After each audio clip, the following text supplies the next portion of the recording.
فجر کی نماز کے بعد میں ایک دن گزر رہا تھا، ایک گھر کے سامنے کافی لوگ کھڑے تھے. میں نے پوچھا کیا ہوا، تو کہنے لگے کہ فوتگی ہو گئی. تو میں نے کہا کہ ان کا کوئی بیٹا نظر نہیں آ رہا. کہا تینوں بیٹے تبلیغ پہ گئے ہوئے ہیں.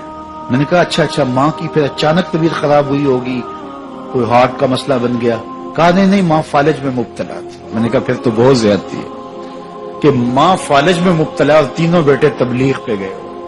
ماں کو ضرورت ہے، بیٹا جا کے پیر کے دربار پہ بیٹھا ہے. غوث اعظم بھی ہیں تو فیض نہیں ملے گا. پہلا مرشد ماں ہے. میں بارسلونا کے ایئرپورٹ پہ تھا تو وہاں کوئی اپنا ہم زبان مل جائے بیرونی دنیا میں تو بڑا اچھا لگتا ہے. تو مجھے لگا کہ ساتھ والے بینچ پہ کوئی ماں بولی بول رہا ہے، تو وہ انڈین پنجاب کے لوگ تھے. کہا کہ یہ ہمارا دوست ہے، اس کو ہم الوداع کرنے آئے. تو میں نے پوچھا کتنے عرصے بعد جا رہے ہو؟ تو وہ کہنے لگا 27 سال 3 ماہ بعد. تو مجھے دلچسپی پیدا ہوئی تو میں نے کہا کہ اتنا عرصہ؟ کہا کہ بس وہ آیا تھا اور ایسا الجھا، کاغذات کا مسئلہ بن گیا، تو اب اللہ نے بہتری کیا تو اب جا رہا ہوں. جب آیا تھا عنفوان شباب تھا اور اب تو بڑھاپا اتر رہا ہے. اور بڑے حسرت بڑے انداز میں کہنے لگا پتہ نہیں میرے گھر والے اب مجھے پہچانتے بھی ہیں یا کہ نہیں. 27 سال 3 ماہ بعد جا رہا ہوں، پتہ نہیں میرے گھر والے اب مجھے پہچانتے بھی ہیں یا نہیں. میں نے کہا اور کوئی پہچانے یا نہ پہچانے، ماں قدموں کی آہٹ سے پہچان لے گی. یہ میرے پتر کے پیروں کی آواز لگتی ہے. تو والدین کی خدمت کریں گے تو سرخرو ہوں گے، ماں باپ کی بے ادبی کریں گے تو کبھی بھی آپ سرخرو نہیں ہوں گے. تو والدین کی رضا کو اللہ کی رضا سمجھو. رضا اللہ فی رضا الوالد و سخط اللہ فی سخط الوالد. والدین کی رضا میں اللہ کی رضا چھپی ہے اور والدین کی ناراضگی میں اللہ کی ناراضگی چھپی ہے. یہ تمہارے لیے دین ہے. نوافل پڑھے جا رہے ہیں لیکن ماں باپ کو ضرورت ہے تو ان کی خدمت نہیں کر رہے. اللہ کو وہ نوافل قبول نہیں ہے.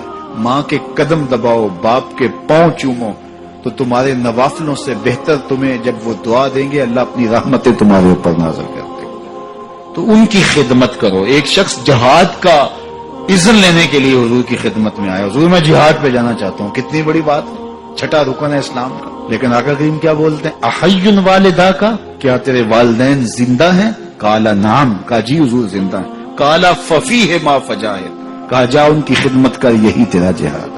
تو خوش نصیب وہ ہیں جو اپنے ماں باپ کی عزت کرتے ہیں، ان کے سامنے اپنے بازو سکیڑ کے رکھتے ہیں، ان کے معاملات میں، طرز زندگی میں، ان کے انداز معاشرت میں خوش رہتے ہیں اور انہیں راحت، آسانی اور ان کے لیے محبتیں بچھاتے ہیں. تو اللہ تعالیٰ ان کے لیے آسانیاں پیدا کرتا ہے، رحمتیں پیدا کرتا ہے. اور اگر والدین فوت ہو گئے ہیں، انتقال کر گئے ہیں، تو آپ کہیں کہ یہ باتیں ہم نے پہلے سنی ہوتی تو بڑا فائدہ ہوتا. اب تو والدین اس دنیا سے جا چکے ہیں تو اب ہم ان کی خدمت کیسے کر سکتے ہیں؟ ان کے لیے دعا کریں، ان کی روح بھی آپ سے راضی ہو جائے. ان کے لیے جمعۃ المبارک کے دن سورہ یاسین پڑھے جا کے ان کی قبر پہ، تو ان کی بھی مغفرت ہو جائے گی، آپ کی بھی مغفرت ہو جائے گی.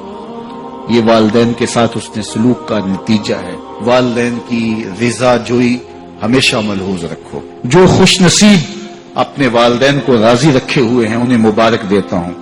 اور اگر بدقسمتی سے میرے سننے والوں، دوستوں میں، پیر بھائیوں میں، ملنے والوں میں کسی کے ماں باپ ناراض ہیں تو وہ دیر نہ کرے، بہت جلد ان کو راضی کر لے. ان کی رضا تمہیں دنیا آخرت کی سرخرویاں اور کامیابیاں نصیب کرے گی. وہ شخص اپنے والدین کے لیے روزانہ مغفرت کی دعا کرے. والدین زندہ ہوں تب بھی، فوت ہو گئے ہوں تب بھی، اس میں کبھی بھی ناغہ نہ کرے. ساری زندگی اس کے رزق میں بے برکتی نہیں آ سکتی.